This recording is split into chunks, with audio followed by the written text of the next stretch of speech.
Hispanidad Cartagena. Hoy tenemos el agrado de presentar al amigo Carlos Zacarías, conocido como Zacarías simplemente, hispanista estadounidense de parientes mexicanos, licenciado en la Somona State University y en la Sacramento City College.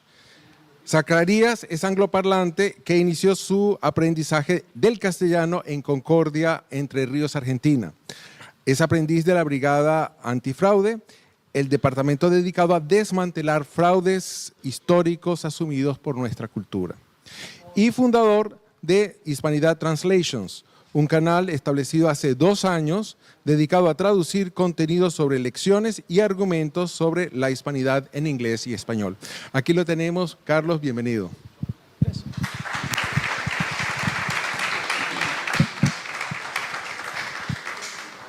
Me llamo Zacarías y estoy aquí con mucho honor ante ustedes. Empezaré este discurso leyendo. Se llama Un imperio integrador, son las misiones de California. A pesar de la fuerte influencia de la leyenda negra en los Estados Unidos, en la primera mitad del siglo XX se conmemoraron muchas hazañas españolas en California, con placas, estatuas, nombres de calles y otros reconocimientos públicos. Recientemente, los críticos de las misiones han tildado este aprecio de una leyenda rosa y han sobrecorregido el relato histórico de la presencia española con muchas distorsiones negro-legendarias de buenismos indigenistas. Así que me gustaría empezar este discurso para hablar sobre San Junípero Serra, el sistema de las misiones de California y por qué esta historia es distorsionada por historiadores, los académicos y por la sociedad, cuáles son sus polémicas y su contexto, cómo el Imperio Español integró a varios grupos indígenas de diferentes idiomas, costumbres y creencias en California, y cómo los estadounidenses llevaron a cabo una guerra de raza con el fin de exterminar a los indígenas para contrastar con la visión integradora del Imperio Español. Junípero Serra nació en el año 1713 en un pueblo de Mallorca, Petra. A partir de ahí, empezó a recorrer una de las distancias más largas que se conocen. Se marchó hasta el puerto de Cádiz y se embarcó hacia Veracruz y desde ahí caminó hasta la Ciudad de México, rechazando cualquier medio de transporte. Durante esa caminata, la picadura de un insecto le provocó una lesión que daría paso a una cojera que duraría el resto de su vida, pero ni aún así se rindió. Una vez que llegó a la capital, se dirigió a un lugar cercano que se llama Sierra Gorda. Fue ahí donde aprendió la lengua pame para evangelizar a los indígenas que la hablaban. Durante años, llevó a cabo diferentes misiones desde la Ciudad de México a ciudades que estaban a decenas o a centenares de kilómetros de distancia, como Oaxaca o Puebla. Siempre viajaba caminando, incluso con su cojera. En aquella época se dedicaba sobre todo a la enseñanza y ocupaba un puesto en la Inquisición. Y antes de que alguien se escandalice, recordemos que la Inquisición en América tenía muy poca actividad en cuanto a ejecuciones y el Santo Oficio ya tenía prohibido juzgar a los indígenas. Y esos instrumentos de tortura y tantas de esas historias que se cuentan en esos museos del Santo Oficio han sido demostradas falsas por tantos historiadores. En 1767, los jesuitas son expulsados por todo el Imperio Español, igual que habían hecho tantos otros reinos europeos como Francia, por ejemplo. Con esta expulsión, California se quedó sin misioneros. Por lo tanto, Junípero fue elegido para sus misiones, llenando el vacío que solían ocupar los jesuitas. De nuevo, se repartió hasta llegar al puerto de San Blas y de ahí hasta Baja California. Después viajaría a Alta California, lo que actualmente es el estado de California. Por aquel entonces era un territorio que todavía no había sido poblado por los españoles. Junípero fundó 9 misiones y luego se establecieron más después de su muerte, que originaron ciudades estadounidenses muy importantes, como San Diego, Los Ángeles, San Francisco, Santa Clara, Santa Bárbara, Monterrey, San José, Santa Cruz y San Luis Obispo. Con algo de éxito, los españoles buscaban integrar todos los territorios que iban descubriendo al Imperio Español y convertir a los habitantes en cristianos y vasallos del rey como españoles. Varios registros muestran que los mestizos, mulatos, indígenas, hispanizados y criollos fueron considerados como españoles en algún momento.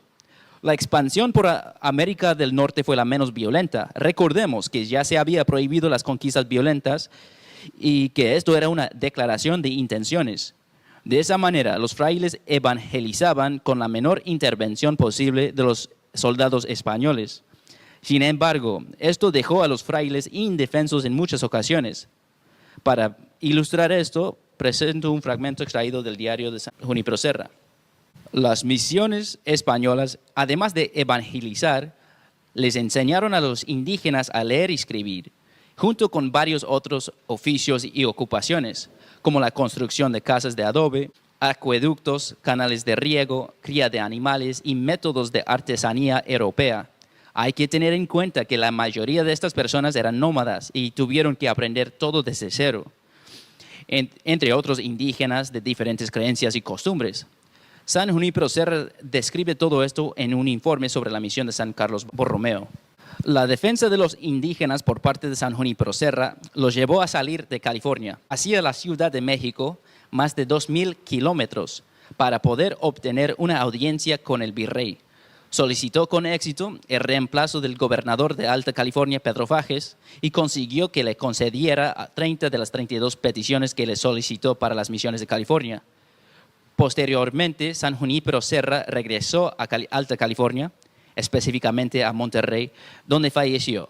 Es aquí donde reposan sus restos. Y este es, en esencia, el resumen de tan vilipendiado Fray Junípero Serra. Nunca ocupó cargos de poder ni los ambicionó. Llevó una vida dura, recorriendo largas distancias, cuando podría haberse quedado cómodamente en su Mallorca natal.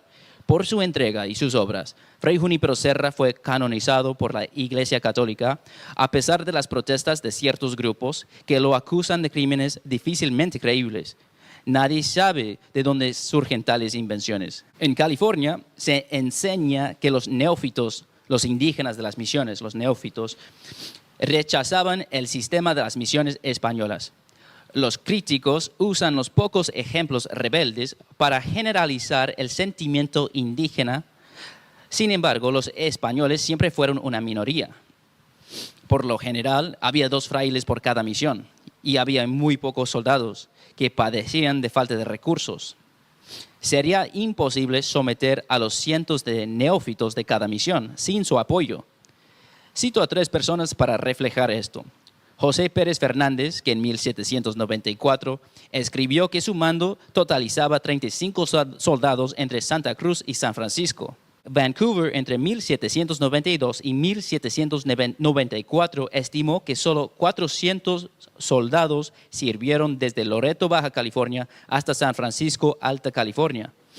Y el historiador Stephen Haeckel.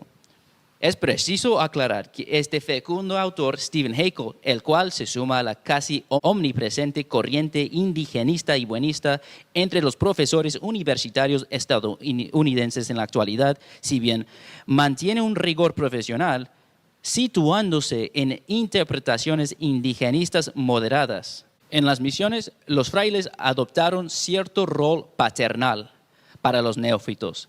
Sin embargo, las misiones han sido injustamente malinterpretadas como prisiones, plantaciones de esclavos o incluso campos de concentración. Esta confusión se debe a que, en algunas ocasiones, los frailes pedían a los soldados que buscaran y devolvieran a la misión a ciertos neófitos que trataban de escapar. No obstante, hay que recordar que incluso hoy en día existen situaciones parecidas, cuando las autoridades intervienen para localizar a menores o personas bajo tutela legal de Estado. También se acusa a los misioneros de creer en las conversiones forzadas. No niego que puedan existir unas excepciones, sin embargo, en general no fue así. Para la Iglesia Católica, un bautizado a la fuerza no recibiría el sacramento, siendo considerado nulo y por extensión también nulo a ojos del Imperio Español.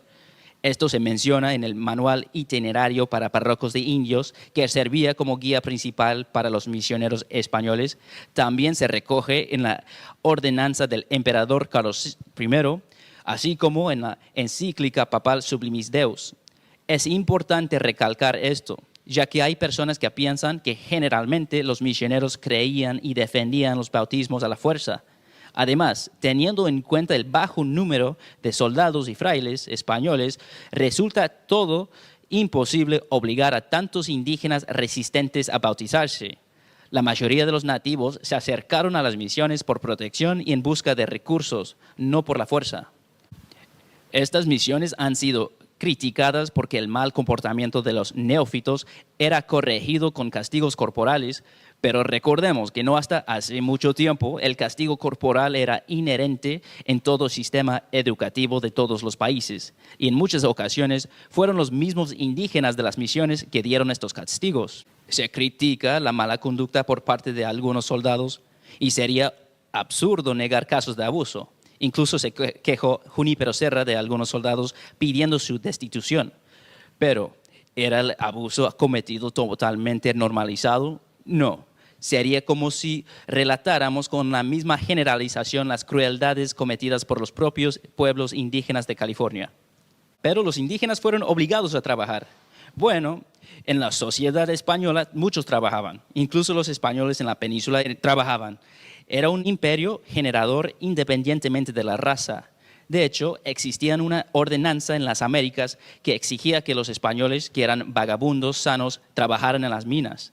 Los neófitos estaban construyendo sus propias comunidades, donde el día promedio de trabajo era entre las 5 y las 8 horas, con muchos días festivos y todos los domingos libres. Un calendario estándar en la sociedad española de aquella época. Ya sean pobres o viejos, de haber sido considerados opresores, los frailes se habrían convertido en un blanco fácil para los indígenas. En general, los miles de neófitos mantuvieron y reforzaron este sistema de las misiones y en general no lo quisieron aniquilar. Es una verdad difícil de concebir para algunos críticos, pero al igual que las conquistas de América, los españoles nunca estuvieron solos en la implementación de sus proyectos, dado que a menudo eran una minoría. Las armas, aunque avanzadas, serían incapaces de someter a tantas personas, como pasó en 1795, cuando 280 hombres y mujeres indígenas de la misión de San Francisco salieron sin resistencia. Realmente no se requería mucho esfuerzo para superar unos soldados y frailes.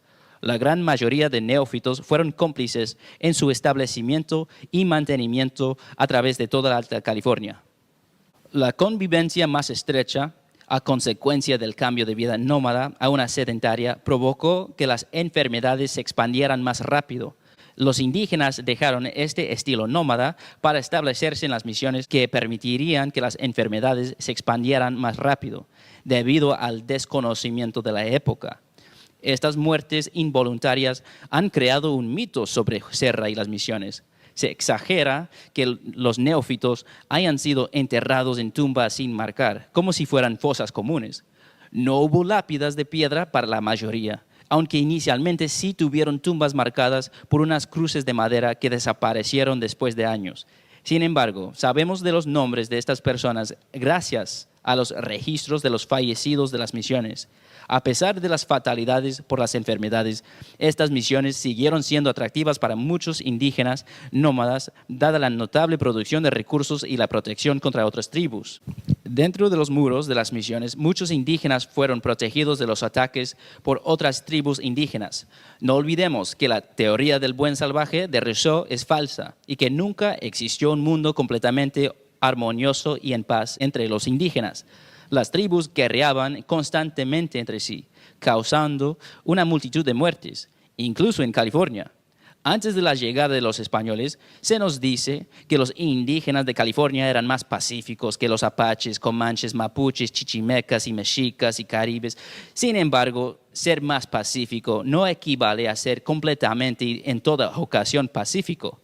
Según los cronistas, sabemos que los indígenas de California luchaban con frecuencia entre sí.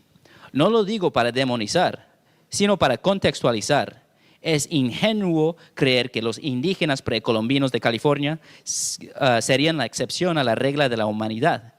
El siguiente es un estudio, tenemos un estudio de UC Berkeley, de estas escaramuzas, guerras, secuestros y masacres registradas entre los indígenas de California.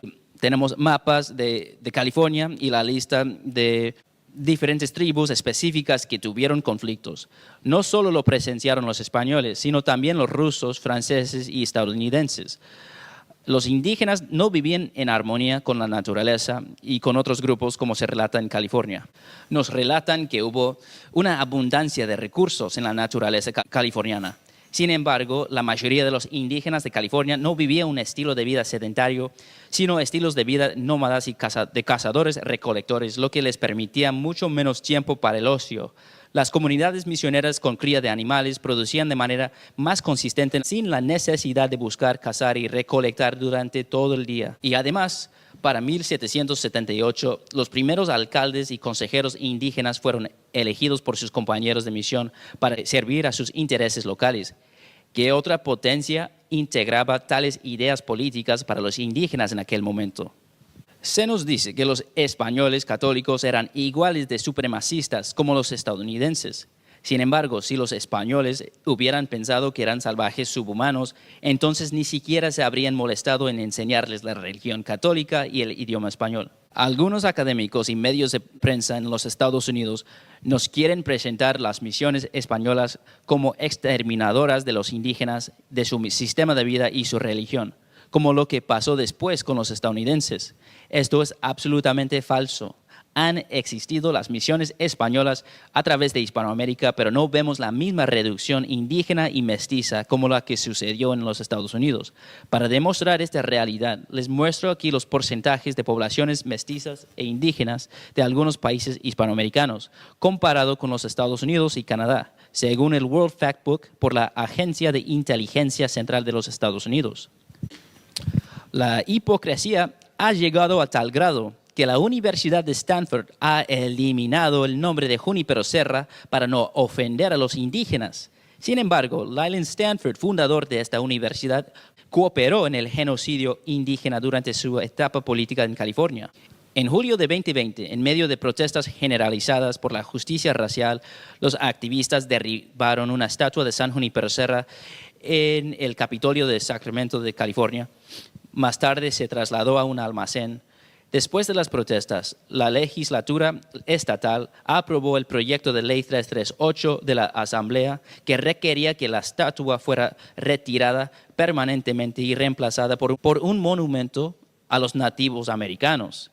El proyecto de la ley fue aprobado con un apoyo casi unánime antes de ser firmado por Newsom, el gobernador, en septiembre de 2021. Este victimismo simplista existe actualmente en toda California y ha llevado a la destrucción de varias piezas conmemorativas al Imperio Español, como las campanas de la misión, las estatuas de Junípero Serra, las propiedades de la misión y de la Iglesia Católica. Les cuento el siguiente. El siguiente es un resumen de María Elvira Roca Barea. Le cortan la cabeza a San Junípero Serra y no mató nunca a nadie en toda su vida. ¿Qué es lo que está sucediendo en California? Es el recuerdo de un genocidio, y sí lo hubo. Es un caso concreto. Es verdad que lo hubo. La población indígena de California desapareció en menos de 50 años en el siglo XIX. ¿Por qué las poblaciones indígenas de California realmente desaparecieron? Se extinguieron en 50 años durante la fiebre del oro, después de la incorporación de California a los Estados Unidos. Los que la hicieron desaparecer se llaman, por ejemplo, Coronel Fremont. Tiene calles, tiene plazas, tiene hasta una ciudad, tiene institutos que llevan su nombre, directamente responsable de algo no ocurrido hace mucho tiempo en la segunda mitad del siglo XIX. Durante la fiebre del oro en California, se llevó a cabo una campaña de violencia, desplazamiento y exterminio sistemático contra los indígenas de California, lo que hoy muchos historiadores reconocen como un genocidio, según la terminología actual. El gobierno estatal de California, con apoyo y reembolso financiero del gobierno federal, facilitó activamente esta violencia. Entre 1850 y 1861, el estado de California gastó más de $1,5 millones en milicias organizadas para cazar, matar y desplazar a los indígenas, fondos que luego fueron reembolsados por el gobierno federal. Esta campaña de exterminio no fue aleatoria, fue oficialmente sancionada. La justificación detrás de esta llamada guerra racial estaba arraigada en la codicia y la supremacía blanca. Los estadounidenses veían a los indígenas de California como obstáculos para acceder a la tierra, el oro y las oportunidades económicas. La creencia predominante era que los pueblos indígenas eran inherentemente inferiores y que su eliminación, ya fuera por desplazamiento o aniquilación, era tanto justificada como necesaria para el avance de la civilización estadounidense y el destino manifiesto. Este genocidio provocó la muerte de decenas de miles de indígenas a través de masacres, desplazamientos forzados, hambrunas y enfermedades, reduciendo la población indígena. En su discurso sobre el Estado del Estado de 1851, Peter Burnett apoyó explícitamente la política de segregación racial, privación de derechos y violencia contra los indígenas de California, describiendo esto como una guerra de exterminio que continuaría hasta que la población indígena fuera erradicada. Aquí tengo la citación entera aquí y me gustaría leerles esta citación. Se continuará librando una guerra de exterminio entre las razas hasta que la raza india se extinga. Recomendé la necesidad y conveniencia de excluir del Estado a las personas libres de color. Nuestra Constitución excluye a esta clase de personas del derecho de sufragio y de todos los cargos de honor o lucro del Estado. Y nuestras leyes los excluyen de formar parte de jurados y de comparecer como testigos contra un hombre blanco. Por muy talentosos, sabios y virtuosos que sean, no se les permite participar en la carrera por la fama y si adquieren riquezas y no se les permite testificar contra un hombre blanco, ni siquiera en un caso penal. En muchos casos quedan sin protección real para ser saqueados con perfecta impunidad. Es para beneficio mutuo de las partes separar incluso al marido y a la mujer cuando no pueden vivir felices juntos, por lo que es la mejor humanidad separar dos razas de hombres cuyos prejuicios son tan inverterados que nunca se mezclan en las relaciones sociales y nunca contraen ningún vínculo matrimonial. El 6 de enero de 1851, Peter Burnett, primer gobernador de California de los Estados Unidos. Es un informe, el informe de la mayoría del Comité Especial Conjunto de 1860. Durante los últimos 4 meses, más indios han sido asesinados por nuestra gente que durante el siglo de dominación española y mexicana. Por un mal de esta magnitud, alguien es responsable. México protegió al indio. ¿Serán exterminados los indios o serán protegidos? No estamos dispuestos a intentar dignificar con el término guerra una masacre de seres que al menos poseen forma humana y que no oponen resistencia. En conclusión, muchas universidades, instituciones, medios de comunicación y profesionales en California quieren asociar la intolerancia estadounidense hacia los indígenas con la aculturación española.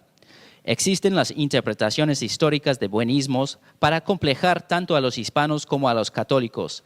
De esa manera, en California se puede culpar al Imperio Español de la segregación, expulsión y el exterminio de los indígenas como si fuera el primer capítulo a lo que sucedió después con los Estados Unidos. Sin embargo, podemos demostrar que estas potencias jurídica e históricamente tuvieron diferentes visiones y resultados para los indígenas de California. A pesar del gran número de víctimas de la enfermedad, la población indígena no desapareció significativamente hasta después de la incorporación de California a los Estados Unidos. Las misiones han existido a través de Hispanoamérica y no vemos la misma reducción de población indígena y mestiza como la que sucedió en los Estados Unidos. Las misiones tuvieron muchas dificultades, dado que la época tuvo esas mismas dificultades. Así que no se puede relatar la historia misionera de España con las mismas comodidades y expectativas presentistas de hoy. Aunque no perfectas, ni las misiones católicas españolas ni San Junípero Serra son responsables de ningún genocidio cultural ni de pueblos, sino se buscó su integración sincrética a la sociedad española, tal como se hacía durante siglos a través de Hispanoamérica. Estos indígenas cristianizados estarían mejor preparados para sobrevivir el exterminio más tarde por los ciudadanos estadounidenses durante la fiebre de oro. Para algunos, esta integración española de California es difícil de revisar debido a ese exterminio estadounidense. Tras revisar la historia sin complejos, se puede reconocer que el Imperio Español actuó como un imperio integrador en California y la verdad se inclina hacia la hispanidad. Bueno,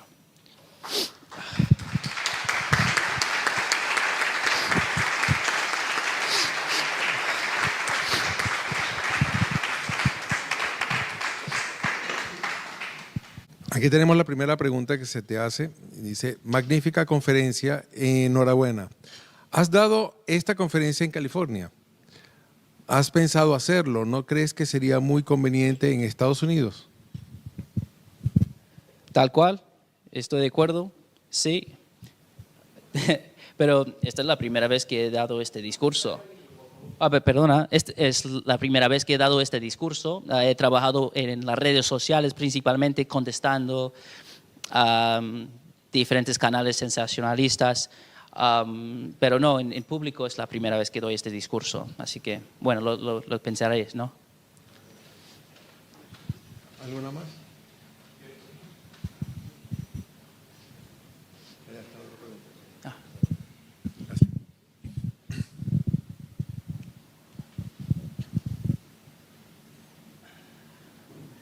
Esta pregunta la hace Sergio. ¿Cuántos indígenas se estipula llegaron a ser evangelizados o qué datos se tienen?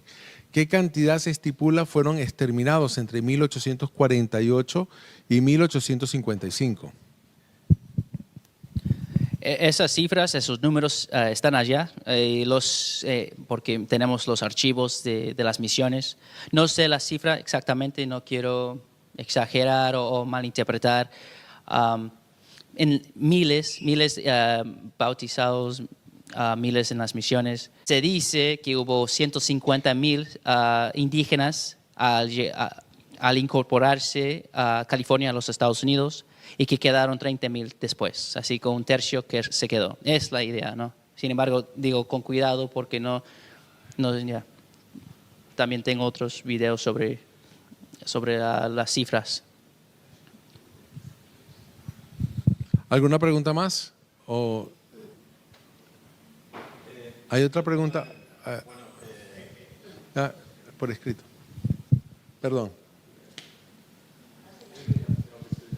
Una pregunta que hace Bernardo. ¿Crees que la política del presidente Trump supone un cambio positivo para una nueva visión por parte de Estados Unidos hacia su pasado hispano?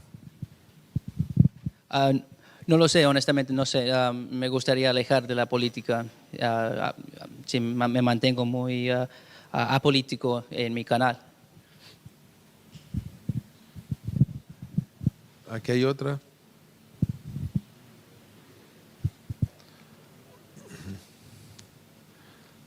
Excelente exposición, Carlos. Gracias. ¿Cómo es la visión de Estados Unidos y el norteamericano común respecto a la hispanidad? ¿Ha mejorado? Yo creo que sí. Yo creo que estamos en diferentes guerras culturales hoy en día. Y de hecho tengo seguidores y amigos de otros canales muy importantes que son católicos, pero no son hispanos, muy interesados en este trabajo para apoyarme, comparten mi contenido. Son más afanosos a veces que mis compañeros, por ejemplo, otros hijos de padres mexicanos como yo, ¿no? Así que bien, me parece que la hispanidad es una respuesta a la crisis de identidad que tenemos en el occidente. Vale, muchas gracias. Hay una otra pregunta por allá. Otra. Muchas gracias, Carlos. Entonces, ¿alguien más?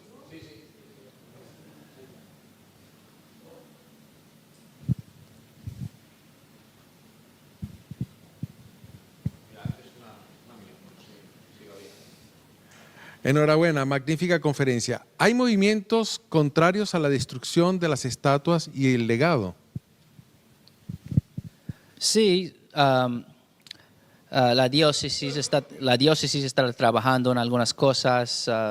Hay diferentes grupos católicos que están llamando la atención y anunciando. Ellos arrestaron a algunos y bueno, siempre estamos pendientes y atentos a lo que está pasando. Así que no es como si todo sea caótico, pero bueno, está pasando, ¿no? Hay una minoría de personas con voces altas así, que están tratando de menospreciar esta historia.